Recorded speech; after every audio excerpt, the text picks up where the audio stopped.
Take a moment and look around you.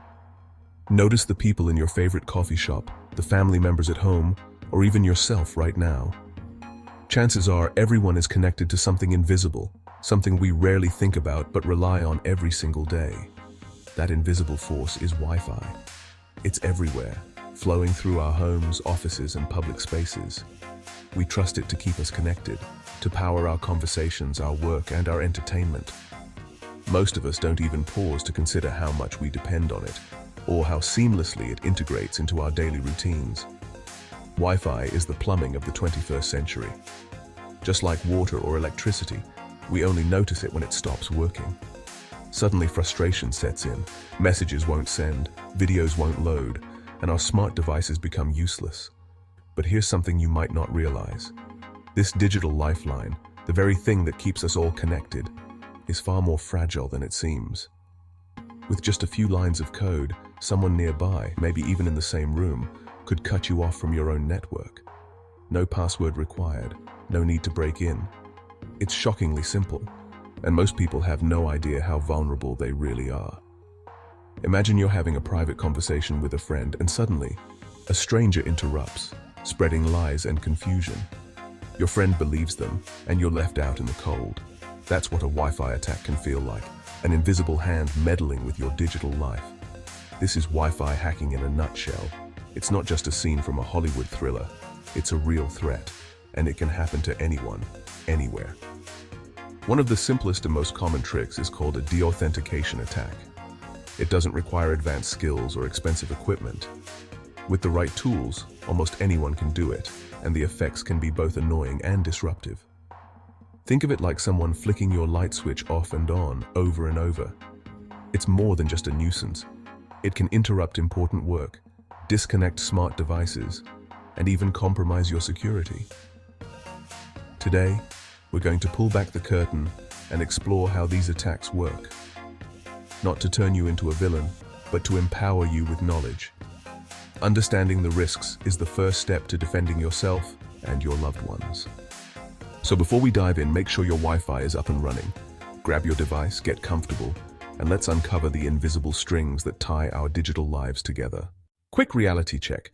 Everything here is for educational purposes only. Using this knowledge on networks you don't own is illegal. Federal investigators, fines, even jail time illegal. Think of it like learning how a lock works. It's fine if you're a locksmith, not if you're breaking into your neighbor's house. The difference between an ethical hacker and a criminal is permission. Always test on your own network and devices. Create a safe sandbox to learn. Don't be a digital gremlin. Nobody likes a gremlin. Glad we're clear. Now let's get to the good stuff. On with the show.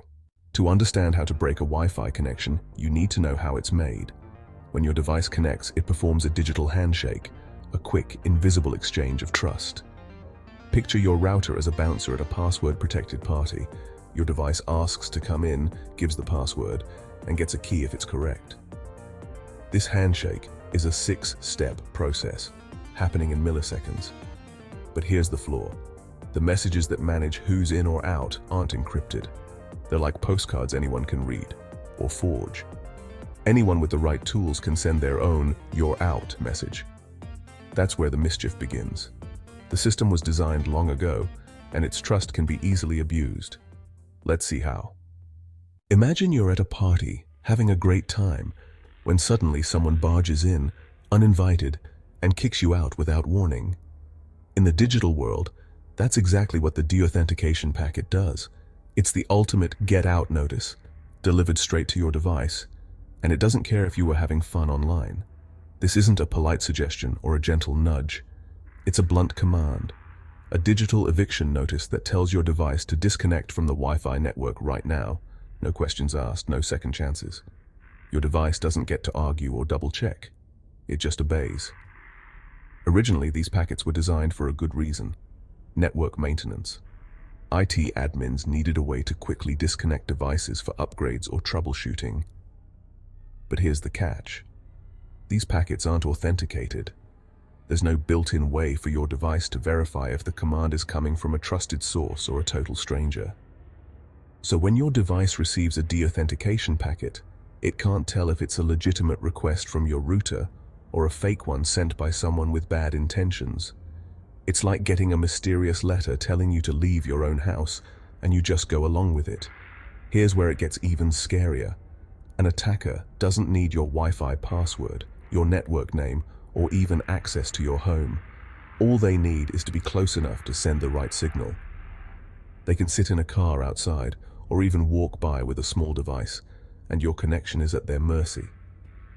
With a bit of know-how, they can forge a deauthentication packet that looks like it's coming from your router to your device, or the other way around. Both ends trust the packet without question, making it incredibly easy for attackers to disrupt your connection. Think of it like someone forging your boss's signature on a firing notice. HR doesn't check if it's real, they just process it and you're out the door. That's how blindly your devices trust these packets. The result? You're suddenly offline, staring at a spinning wheel or a disconnected message, wondering what just happened.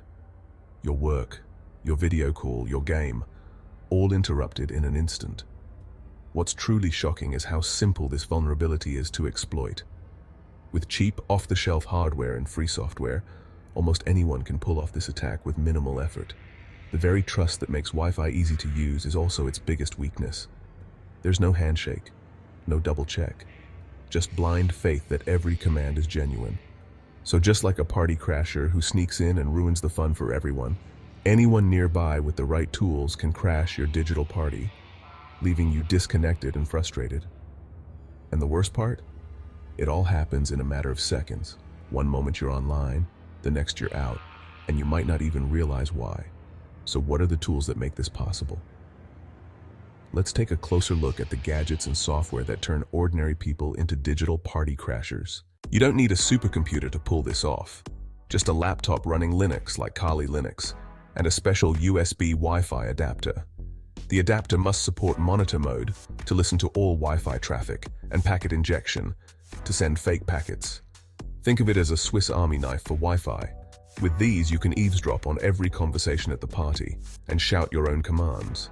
Tools like Ejecting make the process simple and are freely available. It's surprisingly accessible, which is why understanding it is so important. The barrier to entry is low. The impact can be high. Now, let's walk through how it's done, safely. Here's how a Deauth attack works, on your own network of course. Fire up Kali Linux and plug in your special adapter. Put the adapter in monitor mode to listen to all Wi-Fi traffic. Use a tool to scan for networks. Find your own. Focus on your network to see all connected devices and their MAC addresses. Now you have the router's address and your device's address. Use another tool to send Deauth packets. Pretend you're the router and tell my phone to disconnect. Hit enter, and your phone drops off Wi-Fi. You've just kicked yourself off your own network, legally. It's that simple. This is the foundation for more advanced attacks. Practice responsibly, and never on someone else's network. Now, why would anyone do this? Deauthentication or Deauth attacks are rarely the end goal for hackers. Instead, they're just the beginning, a clever setup for much bigger tricks that can have serious consequences for both individuals and organizations. These attacks are often used as a stepping stone, a way to open the door to more advanced and damaging exploits. Attackers use Deauth attacks to force your devices, like your phone, laptop, or smart home gadgets, to disconnect from the Wi-Fi network. When your device tries to reconnect, it's vulnerable. At that moment, hackers can capture the handshake, a brief exchange of encrypted information between your device and the router. With this handshake in hand, they can try to crack your Wi-Fi password offline using powerful computers and specialized software. But it doesn't stop there. Some attackers set up what's called an evil twin network. After kicking you off your real Wi-Fi, they broadcast a fake network with the exact same name as yours. Your device, not knowing the difference, might automatically connect to this fake network, especially if it's the strongest signal around. Once connected, everything you do online, your logins, messages, even your banking details, can be intercepted and monitored by the attacker. This gives the attacker a powerful way to steal your credentials, spy on your activity, and potentially gain access to your most sensitive accounts. It's not just about stealing passwords, it's about gaining control over your digital life. But here's the twist. Ethical hackers, also known as penetration testers, use these exact same techniques. but with permission and for a good cause. Companies hire them to test their defenses, find weaknesses, and fix vulnerabilities before real criminals can exploit them. These experts help organizations patch security holes, update their systems, and stay one step ahead of cyber threats. They also train staff to recognize suspicious activity, spot phishing attempts, and respond quickly to potential attacks. The key difference between a criminal hacker and an ethical hacker comes down to intent and consent. One seeks to harm, the other to protect. When used responsibly, these skills make our networks and data much safer. But in the wrong hands, they're a recipe for disaster, leading to stolen identities, financial loss, and even business shutdowns. So how do you protect yourself from these attacks? Stay tuned, because understanding the risks is the first step to staying safe online. If your Wi-Fi keeps dropping for no reason, especially if others nearby have the same issue, it could be a Deauth attack. The bad news, the Wi-Fi standard itself makes this hard to block. The good news, WPA3 security, with protected management frames, PMF, encrypts these critical messages. With WPA3, devices can verify if a Deauth packet is legit, blocking fakes. Check your router settings and enable WPA3 if possible. Avoid open or unstable public Wi-Fi. Switch to cellular if things get weird. Awareness is your first defense. The more you know, the safer you are. Let's wrap up. The Deauth attack. Simple, powerful, and a lesson in digital trust. We've seen how it works, why it matters, and how to defend against it. This is just one trick in the vast world of cybersecurity. Ethical hackers find and fix these flaws before criminals can exploit them. If you're curious, keep learning responsibly. Explore certifications, online labs, and communities. The digital world needs more defenders, not disruptors. You've taken the first step. Now keep going. Build, protect, and make the internet safer for everyone. Now go enjoy that cat video. You've earned it. Thank you for watching. Don't forget to like, share, and subscribe to Cyber Defense for the latest in cybersecurity.